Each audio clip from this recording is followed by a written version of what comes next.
Okay, so I used to do this series called Coffee Talk. I have my coffee this morning, so I want to kind of get back into it. I'm not going to promise it every day, but I would love to. I may start doing it often, I might not. But I take a few minutes to read almost every morning, or at least I try to. And I wanted to start sharing some of the lessons that I learned, because I know not everybody's a big reader, but I think some of these things are important, especially if they relate into my life. So maybe they'll hit you a little bit in the same way that they do me. Current book is called Rejections, right? I think over the years I've been involved in some form of sales over the last 15 years. Commercial banking, the gym especially. It's really hard to sell fitness on people, just so you know. You get comfortable being rejected and people saying no. Although that comfort still wanes a little bit. So I want you to think about today's lesson, which is rejection, and developing self-awareness along that response, right? So the purpose of this book is to get behind the psychology of objections and how we respond to that.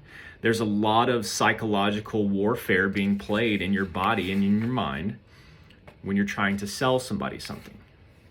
Okay.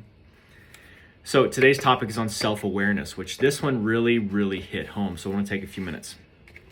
It says, you become rejection-proof when you learn to master your emotions. Guys, I'm an emotional being, right? I cry really easily, especially at movies that kind of tug on the heartstrings.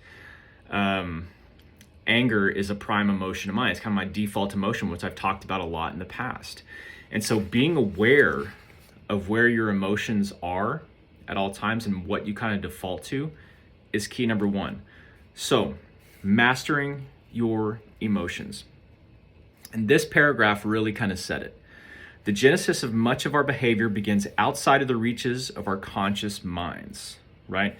So subconsciously, we don't even know we're doing this.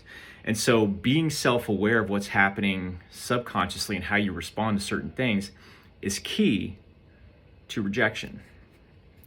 We act but are unaware of why we act unless we choose to tune in and become aware, taking the subconscious and turning it into the conscious. Awareness is the intentional and deliberate choice to monitor, evaluate, and modulate emotions so that your emotional responses to the people and environment around you are congruent with your intentions and your objectives. That's a lot to swallow there, right? So let's break it down. Awareness is the intentional and deliberate choice to monitor, right? So you're choosing to see what your response is or know what your response is going to be to a certain situation. Evaluate and modulate emotions, okay? So you know what's going to happen.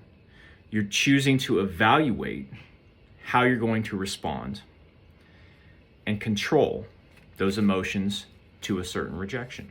Now, this doesn't have to apply just to sales. We get rejected every single day, whether it's trying to go out on a date, your kids saying no, your friends saying no to something you want to do. Just some sting a little bit more. And sales puts a particular spin on it because we're going after something that we want, right? Ultimately, that want leads to money. So that your emotional responses to the people and environment around you are congruent with your intentions being what you're trying to achieve through that sale. You know, when we talk to our spouses or our loved ones trying to go out of town or trying to set something up with them, right? Our intentions. Are we being congruent in that pitch to what the intended outcome is and your objective? So all that to say is if you're more aware of what your outcome wants to be and you try to portray that attitude with that outcome and you're aware of the responses that could potentially be thrown back at you, the more confident you're going to be in that sale, in that push or that ask, right? One thing that I struggle with is just being forthcoming in what I'm asking for. Like, I try to be straightforward and stuff, but sometimes I beat around the bush, and I've got to get better at that. But this is in tune with that. Quit beating around the bush and just be direct in what your ask is. Do it the way that it needs to be done. You have to read the person too, but displaying confidence in your ask and being aware of your confidence is going to produce a higher result than just, well, I was kind of thinking about this, what do you think about that? Hey, I was thinking about going out of town. You want to go with me? Or something like that. You know what I mean? Like the two different displays of confidence there. I'm going to end with this. Awareness begins with learning to anticipate the anxiety that comes right before asking what you want. How do you determine what that anxiety is? You put yourself in that position more often. Find the discomfort. Get uncomfortable to become comfortable. We learn this in CrossFit all the time. I teach this in CrossFit all the time. You have to make some things hurt. You have to be intentional with that pain and that discomfort to get used to it and fight beyond it.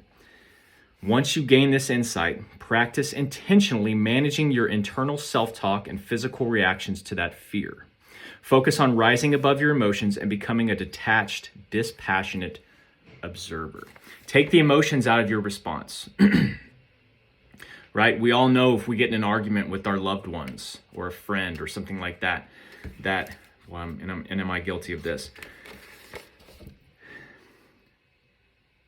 You say something here, and then it goes here, and then it goes here, and then it goes here, and the next thing you know, y'all are just, fuck you, right? Anybody? If you're more conscious of how you respond in those situations and become somebody that can see how to respond to it external of your normal responses, did you get that? A lot better off it's going to be for you. Take the emotion out of the response. The only way you're going to learn how to do that is by practicing it. Surprise, surprise. So I want you to think today, like today's kind of lesson in all of this is think about those times that you've had those interactions, whether it's in a sales call, whether it's with your spouse or loved one or your kids, in how you respond to them in something that they try to sell on you, whether it's like an objection or the objection from your loved ones to you and how you respond to that. Become aware of what those responses are. What are those triggers? What's your default deal? Is it like one and done? They say no and you say, okay. Or is it no, then you start explaining yourself or whatever. Figure those out. Take a few seconds to see how you respond. And that's going to be step one to your awareness of how to overcome that. Cheers.